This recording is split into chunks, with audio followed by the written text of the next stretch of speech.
Hello everyone, আবারও চলে আসলাম নতুন একটি দিনে সুন্দর একটি সকালে। গুড মর্নিং সবাইকে। আর আজকে একদম সকালে ঘুম থেকে উঠে ফোনটা হাতে নিয়ে ব্লগটা শুরু করেছি। আর আজকের ওয়েদারটা সত্যি খুব সুন্দর। আর সকাল সকাল চলে আসছি আপনাদের সাথে। আর এখন কিচেনে যাব, নাস্তা তৈরি করব। চলেন যাই। আর এই তো কিচেনে চলে আসছি। আর আজকে এই তো সফট একদম নরম নরম রুটি তৈরি করেছি। একদম সফট, অর্থাৎ গরম পানি দিয়ে ডো দিয়ে যে রুটিটা তৈরি করা হয়। এই যে রুটি নিচ্ছি। দেখি আগের দিনের একটু তরকারি নিব। আজকে একটু ভিন্ন রকমের খাবার খাওয়ার চেষ্টা করছি আর কি। আর এই তো আমি একদম অল্প একটু অর্থাৎ গতকালকে চিকেন আলু ছিল, ওগুলো অল্প একটু নিয়েছি, কারণ আমি এত বেশি খাবো না। সকালবেলা ঝোলের কোনো কিছুই খেতে ভালো লাগে না। আচ্ছা যাই হোক। আর এখন চাটা নিয়ে নিব। এই তো এখন চাটা ঢেলে নিব।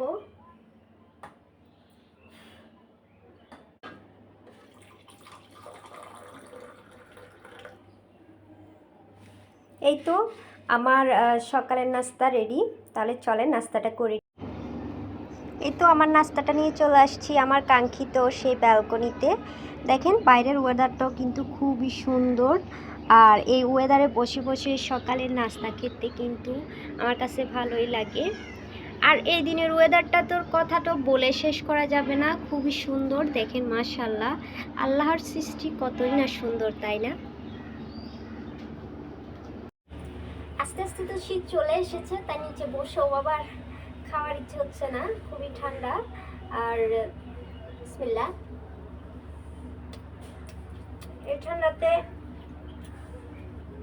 সবাই একটু সাবধানে থাকবেন।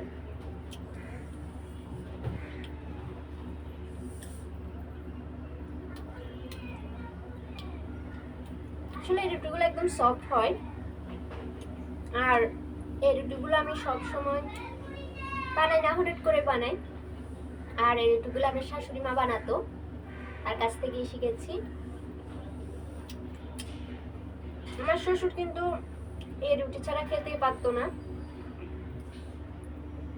আর আসলে মেয়েদের জীবনটাই এমন, কিছু কাজ শাশুড়ির কাছ থেকে শিখে, কিছু কাজ মায়ের কাছ থেকে শিখে, এমন একটা ব্যাপার। আমি কিন্তু দুইটা রুটি নিয়েছি।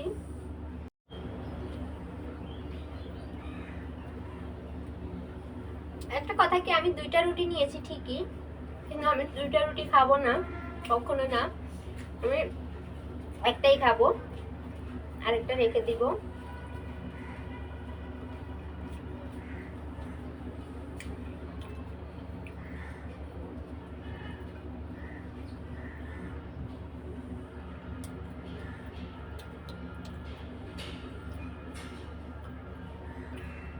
আর এই যে আমার একটা রুটি প্রায় খাওয়া শেষ। দেখেন,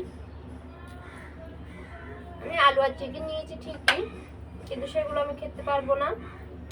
জাস্ট খালি প্লেট ঝোল হলে কেমন দেখায়, সেজন্য আমি যদিও কখনো সকালে তরকারি দিয়ে আমার যদিও খেতে ইচ্ছে করে কোনো কিছুর, তাহলে আমি কিন্তু ঝোলটাই নেই। আর এই তো দেখেন চিকেন আলু রয়ে গেছে, আমি কিন্তু একটা রুটি খেয়েছি, এই যে আরেকটা রুটি। আর এখন আমি চাটা খেয়ে নিব। আসলে আমার সকাল হলে, সকালবেলা আমি যখন বাড়িতে রুটি খেতাম, অর্ধেক রুটি আমি খেতাম, আর অর্ধেক রেখে দিলে সেটা আপুকে খাইয়ে দিতাম, কারণ আমার আম্মু বকাবকি করে, এত বড় মেয়ে এখনো অর্ধেক রুটি খাও। আর এখন এখানে আমি যদি অর্ধেক রুটি খাই, আর অর্ধেক রুটি আপনার ভাইয়াকে খাইয়ে দিই। আর আমি সকালে কেমন যেন আমার নাস্তা করতে তেমন একটা ভালোই লাগে না। আচ্ছা যাই হোক। আর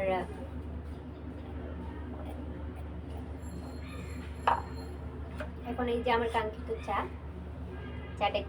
আর এই তো সকালের নাস্তা শেষ করে কিচেনে চলে আসছি। আর আজকে রান্না করব, এই তো দেখতেই পাচ্ছেন, বেগুন আলু টমেটো দিয়ে আর শুটকি দিয়ে একটা ভাজা। শীতের দিনে এই রেসিপিটা না খেলেই যেন হয় না। আর এই তো প্রথমে আমি এগুলো কিন্তু কেটে নিব। আসলে একদম শীতের দিনে যদি বেগুন আলুর এই রেসিপিটা না খাই, আমার কেমন জানি ভালোই লাগে না।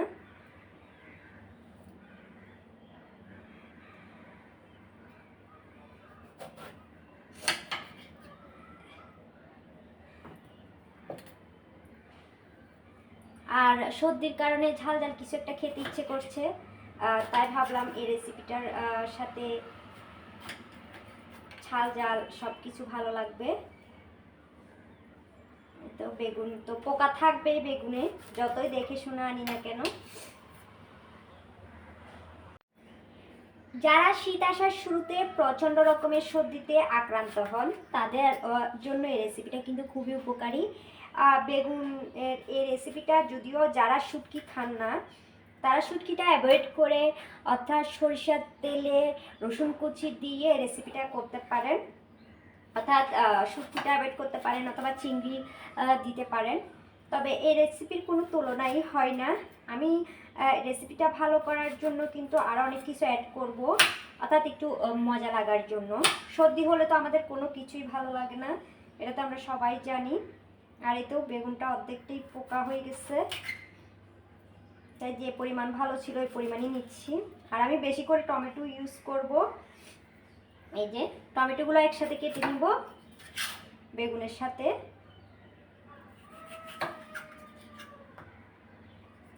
অর্থাৎ বেগুনটা যেভাবে কেটেছি ঠিক। আর এই তো টমেটো আর বেগুন কেটে নিয়েছি, এখন এগুলো আমি অর্থাৎ বেগুনগুলো একটু ভিজাইতে দিব, কারণ দেখিতে তো পেয়েছেন বেগুনে পোকা ছিল। আর বেগুনগুলো একটু লবণ পানিতে ভিজিয়ে রাখলে আমার মনে হয় নিজের কাছে একটু ভালো লাগে। আর টমেটোগুলো আমি একসাথে দিয়ে দিয়েছিলাম। আর টমেটোর পানি পানি ভাবটা কিন্তু আমার ভালো লাগে না, সেই জন্য যাদের টমেটোর পানি পানি ভাবটা ভালো লাগে না তারা কিন্তু এভাবে করে টমেটোটা আগে কেটে নিতে পারেন। আর একটু আমি এগুলা ভিজিয়ে রাখবো আর অল্প করে লবণও ইউজ করব। আর এই তো এটা একটু মুছে নিব। আর এখন এই যে আলু ছিলে নিব, আমি আলু অ্যাড করব। আর এখানে আমি কিন্তু লেবুর রসটা ইউজ করব টক টক একটা ভাব আসার জন্য। আর এখন যেহেতু জলপাইয়ের সিজন, আপনারা চাইলে একটু জলপাই ইউজ করতে পারেন, অর্থাৎ যারা জলপাই খান। বেগুন টমেটো কেটে নিয়েছি, এখন আলুটাও কেটে নিব। আর আলুটা কিন্তু একেবারে কুচি কুচি করে কাটবো না, অর্থাৎ একটু মোটা করেই কাটবো। এই তো দেখতে তো পাচ্ছেন একটু মোটা অংশ করে কাটবো, যেহেতু আমি এখানে আরও টক ইউজ করব। ও আচ্ছা, যাদের হাতের কাছে জলপাই নেই বা তেঁতুল আছে তারা তেঁতুলটা ইউজ করতে পারেন, দেখবেন খুবই মজাদার হবে। আর এই রেসিপিটা কিন্তু সর্দির সময় কিংবা শরীর যখন অসুস্থ থাকে তখন কিন্তু খুবই ভালো লাগে। আর আমাদের মেয়েদের কাছে তো টক জিনিসটাই খুব ভালো লাগে, আমরা সবাই জানি।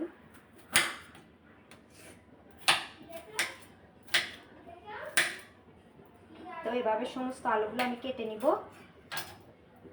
এই তো এভাবে করে কেটে নিব আলুগুলা।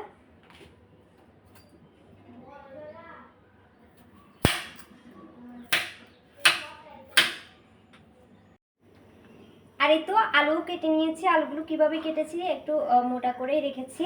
আর এই তো এইদিকে বেগুনও আর টমেটো কেটে নিয়েছি, আর আলাদা আলাদা নিয়েছি কারণ আলুগুলো সেদ্ধ হতে একটু সময় লাগবে। বেগুনগুলা আমি একটু পরে ইউজ করব, কারণ আলু আর বেগুন একসাথে দিলে কিন্তু বেগুনগুলো একদম গলে যাবে, সেজন্য। কারণ এগুলো নতুন আলু না, আর নতুন আলুর সাথে বেগুন আলু একসাথে দেওয়া যায়, সেটা কোনো ব্যাপার না। আর এই তো চলেন রান্নার কাজে চলে যাই।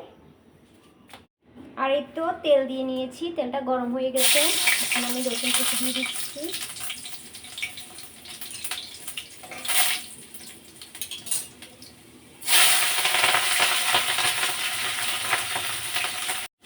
পেঁয়াজ কুচি মরিচ কুচি দিয়ে দিয়েছি। আর এখন অল্প একটু আদা রসুনের পেস্ট দিয়ে দিব।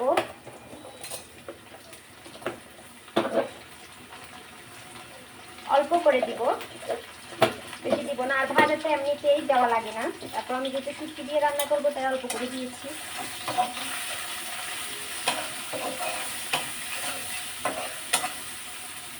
এই তো, আর এখন মশলা দিয়ে দিব। হলুদের গুঁড়ি, মরিচ, একটু মশলা, মরিচটা। আর এই তো সমস্ত মশলাগুলো আমি কষিয়ে নিয়েছি, ভাজা ভাজা করে নিয়েছি। আর এখন আমি শুটকিগুলো দিয়ে দিব। যেহেতু ভাজাগুলো অল্প, তাই আমি শুটকি অল্প করে নিয়েছি। আর আজকে শুটকি দিয়েই আমি আলু আর বেগুন ভাজাটা করব। আর ঝালের পরিমাণটা একটু বেশি দিয়েছি। তো শুটকিগুলো প্রথমে আমি একদম ভাজা ভাজা করে নিচ্ছিলাম, আর শুটকিগুলো সফট হয়ে যাওয়ার জন্য একটু পানি ইউজ করব, যেহেতু আমি ভাজাতে তেমন ঝোল রাখবো না। এই তো এখন শুটকিগুলো একটু সফট হওয়ার জন্য, অর্থাৎ সিদ্ধ হওয়ার জন্য পানিটা ইউজ করেছি। ঢাকনা দিয়ে ঢেকে দিব। আর এই তো ঢাকনা দিয়ে ঢেকে কিছুক্ষণ রান্না করেছি। এখন শুটকি ফাইনালি এই তো আর একটু কষিয়ে নিব সফট হওয়ার জন্য, তার একটু সুন্দর একটা স্মেল আসতেছে কিন্তু।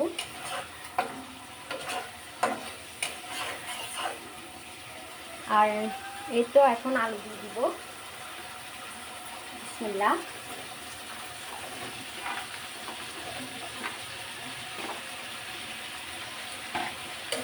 আলুটা প্রথমে কষিয়ে নিব। আমি এখন কিন্তু ঝোল করে ইউজ করবো না, তারপর আমি বেগুনটা ইউজ করবো।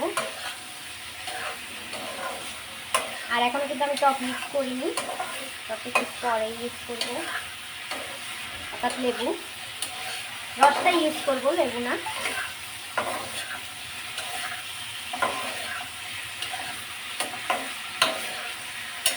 আর ফাইনালি আমার আলুর অবস্থাটা কেমন হয়েছে চলেন একটু দেখি। ও ইয়াম্মি, দেখেন এভাবেও কিন্তু আলুটা খাওয়া যায়, অর্থাৎ শুধু আলু দিয়েও কিন্তু শুটকিটা খাওয়া যায়। দেখেন এটা সস সাধারণ, খুব সুন্দর একটা ফ্লেভার আসছে। এখন আমি এই যে অর্থাৎ বেগুনগুলা দিয়ে দিব। আর এখন আবারও কষিয়ে নিব। ঝালের পরিমাণটা যে যতটুকু পরিমাণ খান ততটুকু পরিমাণ দিবেন, আর যারা বেশি খান বেশি পরিমাণ দিবেন। এটাতে কিন্তু একটু ঝাল ঝাল হলেই কিন্তু ভালো লাগে। এই তো এখন আমি ঢাকনা দিয়ে ঢেকে দিব, কিছুক্ষণ হতে থাক। এদিকে আমি কিছু ধনিয়া পাতা কেটে নিব। আর এই তো এখন কিছু ধনেপাতা কেটে নিব। ধনেপাতাগুলো আগে আমি ধুয়ে নিয়েছিলাম। আর শীতের দিনে রেসিপি তৈরি করলে ধনেপাতা ছাড়া তো খাওয়াই মুশকিল, অর্থাৎ ধনেপাতার ফ্লেভার, বেগুনের ফ্লেভার, অর্থাৎ টক টক ফ্লেভার, একটা খুবই কি বলবো ইয়াম্মি একটা ইয়ে আসবে। যারা বাইরে গিয়ে অর্থাৎ সর্দির সময় ফুচকা কিংবা ছটপটি খেতে পারছেন না, আমার মতো ঘরে বসে বসে বোর হচ্ছেন, তারা এই ফিলটা নিতে পারেন। সত্যি অনেক মজাদার একটা রেসিপি। আর যখনই আপনার হাজবেন্ড কিংবা যারা ঝাল ঝাল অর্থাৎ বেগুন আলু কিংবা শুটকি খেতে পছন্দ করে, টক খেতে পছন্দ করে, তাদেরকে দিয়ে দেখবেন তারা আপনার প্রশংসা করতে বাধ্য। কতটা মিলিয়ে নেবেন। আর চলেন আমার বেগুনের তরকারিটা কেমন হয়েছে দেখি। আর এই তো এইদিকে আমার বেগুনের তরকারিটা জাস্ট অসাধারণ, দেখেন খুব সুন্দর। আর এখন আমি ধনেপাতা অ্যাড করে দিচ্ছিলাম। এর আগে আমি কিন্তু লেবুর রসটা ইউজ করেছি, ওটা স্কিপ হয়ে গেছে। এখন ধনেপাতা দিয়ে আমি কিছুক্ষণ পর কিন্তু নামিয়ে নিব। আর এই তো দেখেন জাস্ট খুবই লোভনীয়। এই তো আমার আজকের রেসিপি অলমোস্ট ডান। আর এই তো আজকের মতো দুপুরের রান্নাবান্না অলমোস্ট কমপ্লিট। আর গতকালকে কিছু অর্থাৎ মাংস আর আলু আছে। আর আজকে শুধু অর্থাৎ শুটকি আলু বেগুনের এই রেসিপিটাই রান্না করেছি, আর তেমন কিছুই রান্না করিনি। চলেন আর রেসিপিটা কেমন হয়েছে আপনাদের সাথে একটু শেয়ার করি। আর এই তো আমার সেই কাঙ্ক্ষিত রেসিপি, দেখেন এখনও কিন্তু গরম গরম ধরতেছে। এই যে দেখেন just looking like a wow. আর খুবই সুন্দর একটা ফ্লেভার আসতেছে, কি বলবো শীতের দিনে শুটকি। আর এই যে এটা হচ্ছে গতকালকের মাংস আর আলু। আর আমরা তো দুইজন মানুষ, আপনাদের ভাইয়া আজকে আসবে না। আর আপনাদের ভাইয়ের জন্য তাড়াতাড়ি ঘুম থেকে উঠে রান্নাবান্না করে নিয়েছিলাম। ভাতও রান্না হয়ে গেছে, তরকারি অলমোস্ট কমপ্লিট হয়ে গেছে, কিন্তু লাস্ট পর্যায়ে ফোন করে বললো আজকে আসতে পারবে না। আচ্ছা যাই, আর এই তো চলে এসেছি ফ্রেশ হয়ে একদম। আর যখন শীতের দিন আসে আমার কিন্তু গরম পানি ছাড়া একদমই চলে না। আমি না, ছেলেকেও গরম পানি করে দিই। আর শীতের দিন ছাড়া হলে গরম পানি দিয়ে অভ্যাস হয়ে গেছে ছোটোবেলা থেকে করতে করতে। আর এই তো এখন স্কিনটা একটু কেয়ার করে নিচ্ছি, অর্থাৎ স্কিনে একটু ময়শ্চারাইজার লাগিয়ে নিচ্ছি।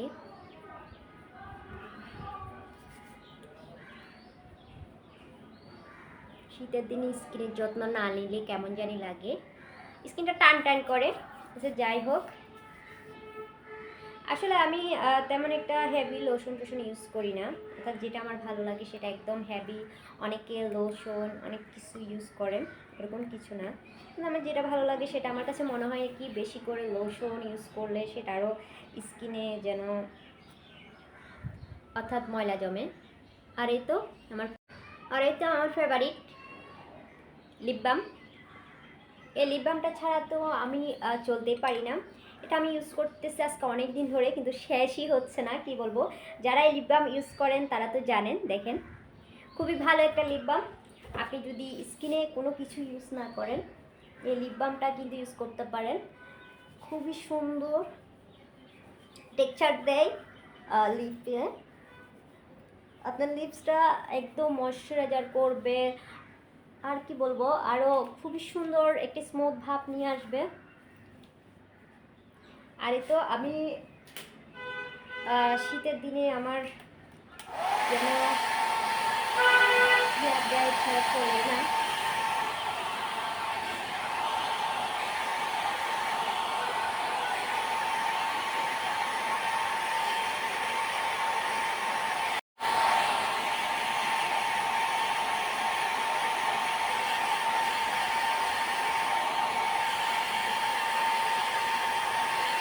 একটু ভালোভাবে মুছে নিলে কিন্তু হেয়ারটা একদিনে শুকাতে ভালো লাগে।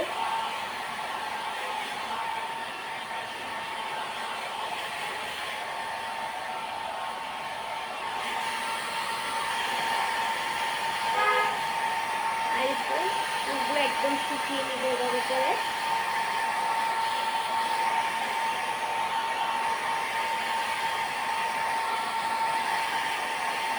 আর এই তো আমার দুপুরের লাঞ্চ। আসলে একটা কথা কি, শুটকি দিয়ে আর বেগুন দিয়ে অনেক রকম রেসিপি তৈরি করা যায়। আচ্ছা যাই হোক, এখন আমি বিসমিল্লাহ বলে খাওয়াটা শুরু করব। বিসমিল্লাহ।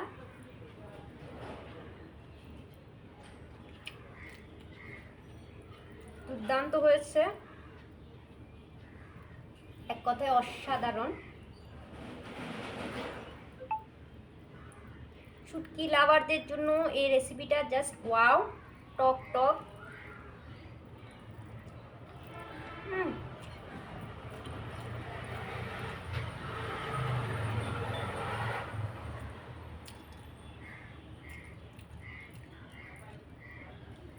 আসলে টকটা ব্যবহার করাতে বেশি মজা লাগতেছে।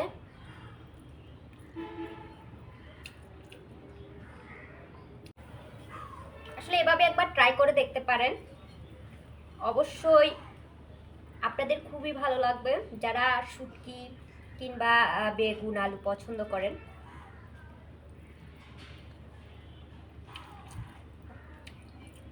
সাথে যদি বোম্বাই মরিচ বা নাগা মরিচ থাকে, সেটা যদি ভাজার মধ্যে দেন তাহলে তো একেবারে জমে যাবে। যারা জাল করে তাদের জন্য বলছি।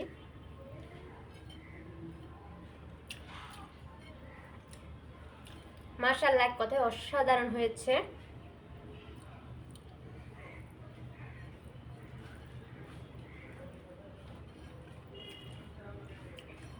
এই তো এখন দুপুরের খাবারটা খেয়ে নিব।